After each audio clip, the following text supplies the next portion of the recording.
السلام عليكم ورحمة الله وبركاته.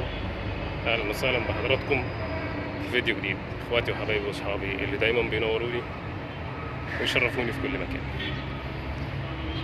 اللهم صل وسلم وزد وبارك عليك يا سيدي يا حبيبي رسول الله. عاوز أقول لكم كلمتين بس كده باختصار في موضوع مشكلة النادي الأهلي، أزمة القمة.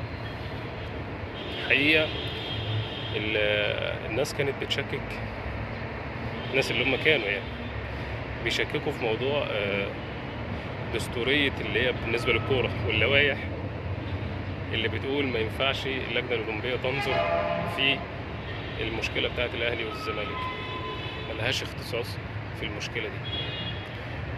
واضح جدا ان الموضوع خلاص. رئيس اللجنة الأولمبية أعتقد المهندس مش فاكر يعني ياسر إدريس اتكلم في الموضوع ده بكل صراحة، وظهر امبارح واتكلم في الموضوع وقال ان لا، من اختصاصنا ولينا حكم البث في الموضوع، والناس اللي كانت بتشكك في الموضوع ده لا، دي جهة من حقها ان هي تنظر في الموضوع ده، ولو الاهلي من حقه لو حصل اي شيء والقرار ما عجبوش، لو حصل حاجة ما القرار ما عجبش النادي الاهلي، من حقه ان هو يطعن في القرار او الحكم ويلجأ للمحكمة الدولية، المحكمة الرياضية الدولية. بس دي هتبقى تصعيد، الموضوع ممكن يصل لوقف النشاط الرياضي في مصر.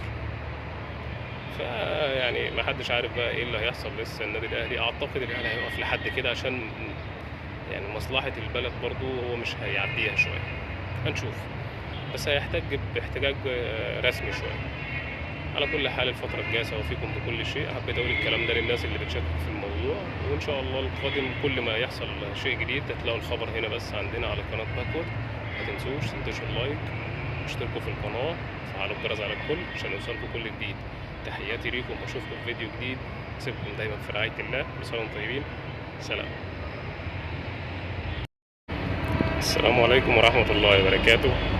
أهلا وسهلا بحضراتكم في فيديو جديد. إخواتي وحبايبي وأصحابي اللي دايما بينوروني ويشرفوني في كل مكان، اللهم صل وسلم وزد وبارك عليك يا سيدي يا حبيبي رسول الله. عاوز أقول لكم كلمتين بس كده باختصار في موضوع مشكلة النادي الأهلي، أزمة القمة. حقيقة الناس كانت بتشكك، الناس اللي هم كانوا بيشككوا في موضوع دستورية اللي هي بالنسبة للكورة واللوائح اللي بتقول ما ينفعش اللجنة الأولمبية تنظر في المشكلة بتاعة الأهلي والزمالك، ملهاش اختصاص في المشكلة دي.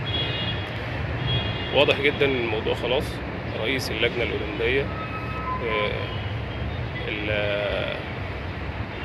أعتقد المهندس مش فاكر يعني ياسر إدريس اتكلم في الموضوع ده بكل صراحة، وظهر امبارح واتكلم في الموضوع وقال ان لا، من اختصاصنا ولينا حكم البث في الموضوع، والناس اللي كانت بتشكك في الموضوع ده لا، دي جهة من حقها ان هي تنظر في الموضوع ده، ولو الاهلي من حقه لو حصل اي شيء والقرار ما عجبوش، لو حصل حاجة ما القرار ما عجبش النادي الاهلي، من حقه ان هو يطعن في القرار او الحكم ويلجأ للمحكمة الدولية، المحكمة الرياضية الدولية.